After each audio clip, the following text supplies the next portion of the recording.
Yo, it's Doncho. Welcome back to the Hideout, you guys. I'm so glad you guys can make it. And we are back with the Jujutsu Kaisen Chapter review, Chapter 162. And we got some Megumi and Yuji separation going on. We got some trust games. We got some distance about to be formed. And we got some Yuji looking great, looking amazing. You know, some little action here from him too. So we got some few little good things we can talk about here in today's chapter. But like I always say, you guys, if it's your first time here at the Hideout, make sure you hit that like button, hit that subscribe button, and that bell icon if you like content like this. I always bring Jujutsu Kaisen content as much as possible as I can to you guys, and I cover every single chapter as they drop weekly. If this is your first time coming here, you know what I'm saying? If it's not, and you know who I am, you already know what the spiel is, you already know how we move. And before we get farther and deeper into it, intro.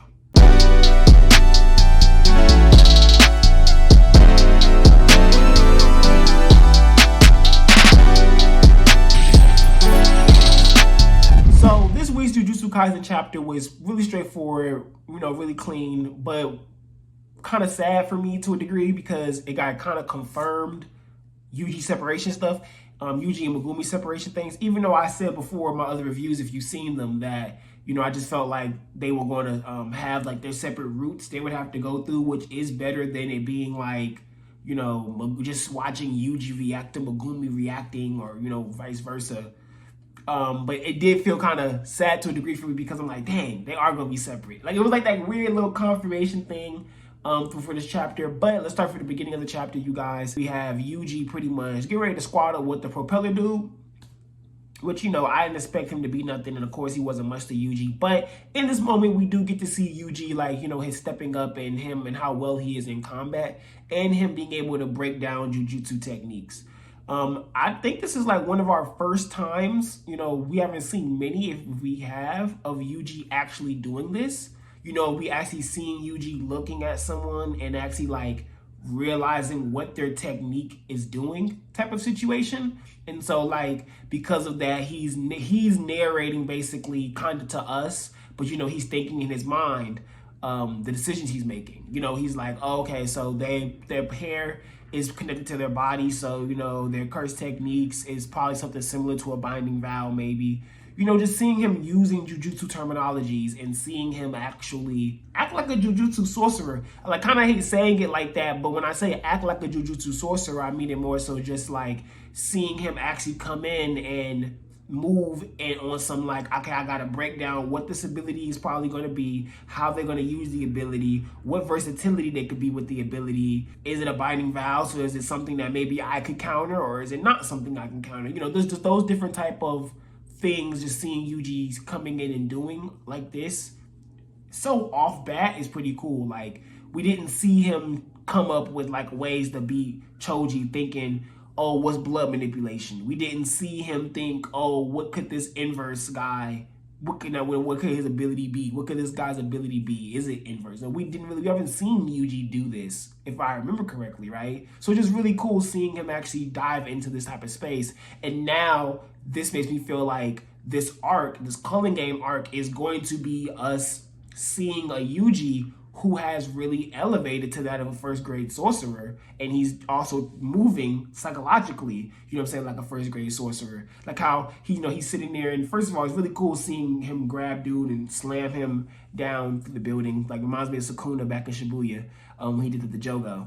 And it's really cool seeing him do that. And the dude straight up says this kid's physical progress is crazy, physical abilities is wild, and Yuji just like serious, stern face looking at him in his face as he's grabbing him and dragging him downwards. Like, he's looking at this dude, like looking at him as he's bringing him down. And I just find that so cool, just like how he did that. Like, it just thinking about that in the chapter again, it's kind of like just really goosebumpy, because I'm just thinking about how serious Yuji's going to be in all of these fights. You know what I'm saying? He's going to be very, very serious. Like, this isn't going to, none of these fights are going to be a game to him. You know, everything's going to be so like direct and real. So yeah, so he basically takes on dude head first, literally. Like, dude comes head first. Yuji takes him out with that fist move, basically bringing him into a trap. Like, dude thinks that he's seeing through what Yuji's about to do, and he's gonna break these steel rods, and Yuji's like was already just waiting for dude to try to do something by coming inside the building. And so he's just sitting there like, okay, well, it's still his head, so I'm going to just rock this dude in his head. and like, you know, burst them open. It's kind of funny he said that, because I'm over here like, damn, bro, you gonna end him, Yuji? You said you wasn't killing nobody. But, you know, I guess he just meant, you know, crack his skull a little bit. But basically that's what he does. And dude thinks he's like, you know, he takes damage, but he's assuming that because Yuji, like, you know, hand got started bleeding or something like that, he broke his hand. And he's all like, oh, you broke your hand? It looks like I won this fight. And I'm sitting here like, you won this fight because you made him break his hand? He had a whole other hand. He got 2 legs, and then Yuji just kicks him. I'm like, okay, thought so. You know, these sorcerers, I don't know, I guess because they're beginning hunters. So I think that's just showing us that people who are looking for players as they're coming in like that, they're weaklings. You know, like they're weaklings compared to everyone else that's in the game right now. They're weaklings. So that's Gege showing us Yuji and Megumi pretty much, they're not that. They're not going to struggle with the people that they're first dealing with coming in here, because there is kind of almost like a hierarchy movement to how everybody's moving. And that's going to get explained a little bit later in the chapter. But anyway, Yuji smashed dude up. Then he walks, he looks over dude, and, you know, he thinks to himself, which I found really cool, just like, oh, I want to ask about the sorcerer. He says it out loud, but he thinks to himself, well, sheesh, when is a good time to, like, ask questions during stuff like this? Which is really, really funny, because Megumi seems to have this natural inkling of how to move with that type of stuff, and then Yuji's like thinking like, I know like this is kind of what I should be doing, but like I don't really know the order of this, like what, like when, how. It's kind of just funny seeing like I said, him moving like a Jujutsu sorcerer.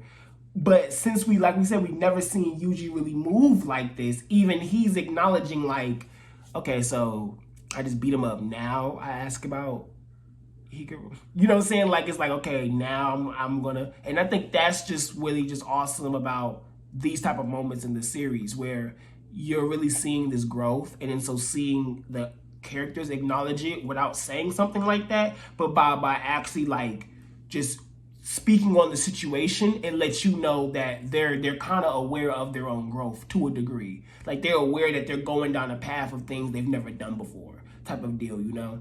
So scratch that. Dude can't answer, but Amai kid pops up and says he has the answer. I'm gonna straight up say right now, I think the Amai kid is going to be Yuji's ally. I really do. Like, I don't think he's going to be an enemy. He could, of course. Wouldn't be mad about that. But I don't think he is. If anything, he'll use Yuji to get himself out of the situations that he's in, right? But I kind of just feel like he really was stuck helping out them people, you know what I'm saying, that couple, and now he can escape the couple.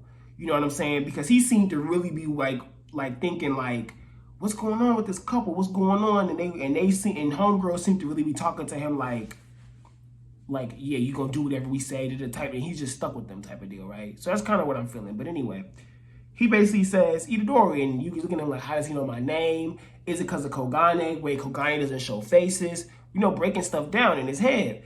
And then he goes, oh yeah, I guess it makes sense that you wouldn't remember me, but I would remember you because you were famous. You were known as the Tiger Girl in West High. So he's like, oh, okay, so you're from home. That's what he says to himself, like, okay, you're from home. That was such a lame nickname. I never picked it. And I think that is like our kind of coming into confirmation of either he knows of Yuji, so now he can trick Yuji easier, or he knows Yuji and now he can gain Yuji's trust easier.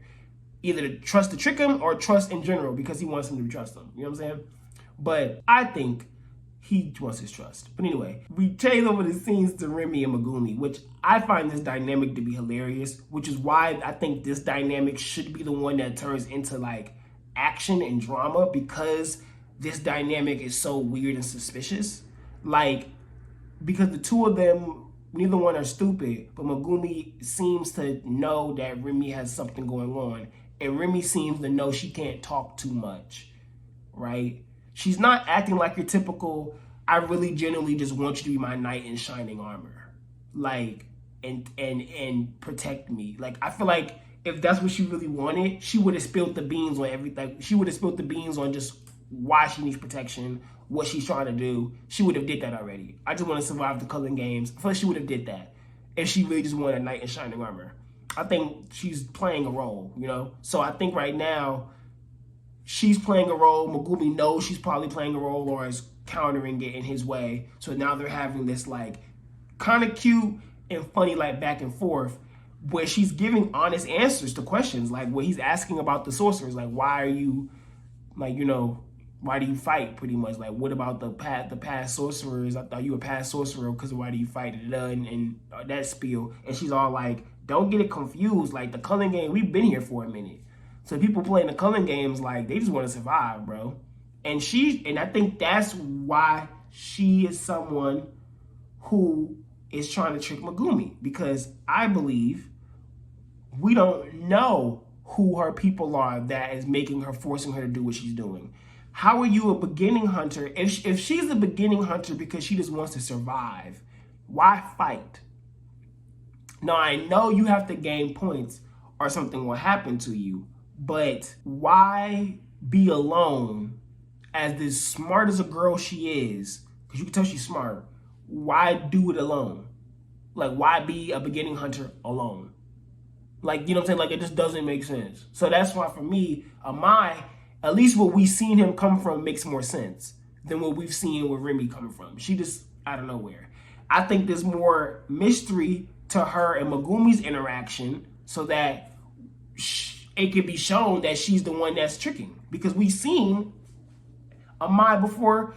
We could have just had Yuji Megumi walk in and then meet those characters. We met Amai before in the beginning of that chapter, right? So I kind of think that's just the writing level of it. I think that's where we're going. But I don't want to harp too much on that.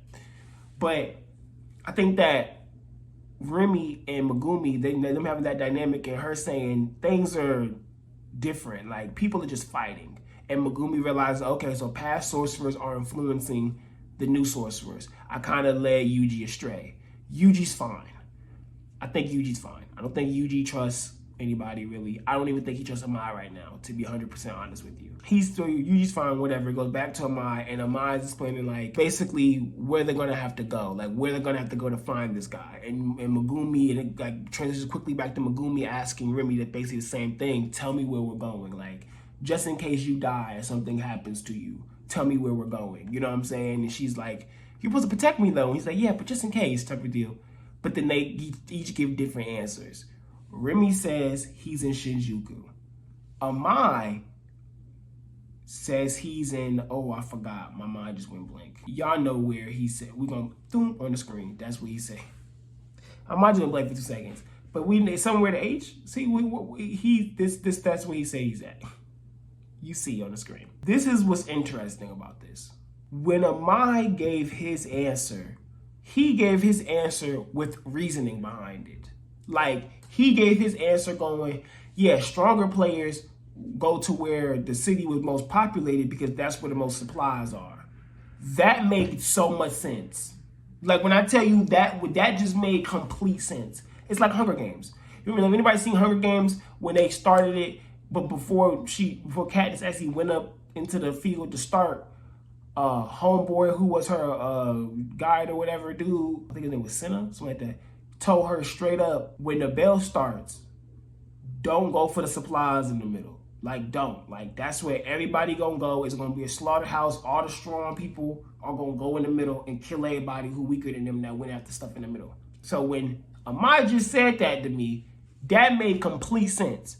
Because my mind is like, yeah, if I'm a strong sorcerer and I know I can handle people for real, and I'm in the Culling game, supplies, people, stores not open, trading not going on, I'm gonna need to eat still. You kind of get what I'm saying? So that just makes sense. You gonna go to the supermarket area, the shop. I don't know how, Japan works with their districts, shopping districts and stuff like that.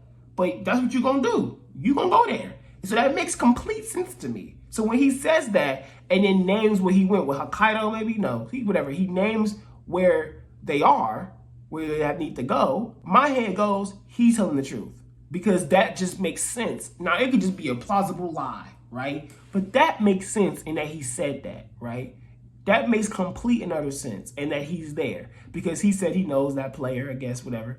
But she says Shinjuku with the kick foot up, the devious half smile, no reasoning. Just that he in Shinjuku. It's just he in Shinjuku. Fine, I'll tell you, just, you don't get on my nerve. He's in Shinjuku. Amai. oh, well, you know, just to explain it so you understand, the strong sorcerers are all gathering where the supplies are. And that's in blank. What? That makes sense to me. So I think Amai is at least doing better at lying. If that makes sense. You know what I'm saying? Like, he's at least doing better at lying. While I think what's going on with Megumi is that he knows there's a high probability she's lying, but he's not trying to waste time. So he's hoping that she's at least going to lead him somewhat in the right direction. I don't know the direction of the two areas they're going. If they're the opposite, kind of toward the same. I don't know. But they're not going to the same place. Yuji thinks to himself, hopefully Megumi's going there. And Megumi thinks to himself, hopefully Yuji going there. They are separating. They are not going the same way. It is separation. And I'm like, I knew it was going to happen, but I thought it was going to be, we're going to see them go down some routes to end up in the same spot because they're going to be going the same way. It looked like they ain't even going to be going the same way. So now it's like, sheesh. And what if neither one of them telling the truth? What if they both lying? And then at the end of the chapter, we get this new villain, new antagonist that looks kind of cool. And he's like, what's taking that kid so long to bring the next sucker? And I'm like, okay, you said kid, so that's gender ambiguous, right? So it still could either be Amai or Remi. But I feel like it's more so Remi. But then when I look at this dude and I look at his situation, I'm trying to think, what about what I seen in that would connect Remi to him? And what about what I seen in that would connect Amai to them? I don't really have a connection for either one yet, except they just owe him something. But Amai seems like he already was dealing with that with the copter people, the aerospace, dealing with the aerospace couple. But then you got Remi, who she just seemed like she just running up on random people. That would have been sent herself. There's no way she's been getting away with that all this time. 12 days. There's no way she's been getting away with that for multiple days. And it's just been her running up on people, trying to find a night. This just doesn't make sense. So yeah, that's how I feel. I think Remi the op. And I'm ready to see Megumi kill this dude that we just seen. Because he said he want his points. So hopefully he off him and get his points. Stuff like that. But yeah, I'm pretty sure that's all I really have for this chapter, you guys. Yeah, that's pretty much all I have for this chapter. I'm really excited. I'm already excited for the next one. I forgot. I think I did see the preview. When I was scrolling Twitter, someone tweeted out what the preview said in Japanese for the next chapter, but I can't remember what it said. I think it mentioned Megumi. I can't remember though, but be on the lookout for that, you guys. I am excited for that. Thank you so much for coming back to the Hideout, you guys. And if it's your first time here and you got all the way to the end of this video, I really appreciate it. So make sure you hit that like button. Make sure you hit that comment section down below too. I would love to just hear from you guys. Whenever we talk about Jujutsu Kaisen, it's nice. I know y'all see me in that comment section. I know y'all see me down there. So hit me up. I'll be talking to y'all, some of y'all, you know what I'm saying? Y'all be having substance to say, I'm there. And I really appreciate that, you guys. If you ever enjoyed that Doncho Hideout Discord, don't forget to hit that in the link below as well. And that is all for your boy. Can't wait for 163. Peace.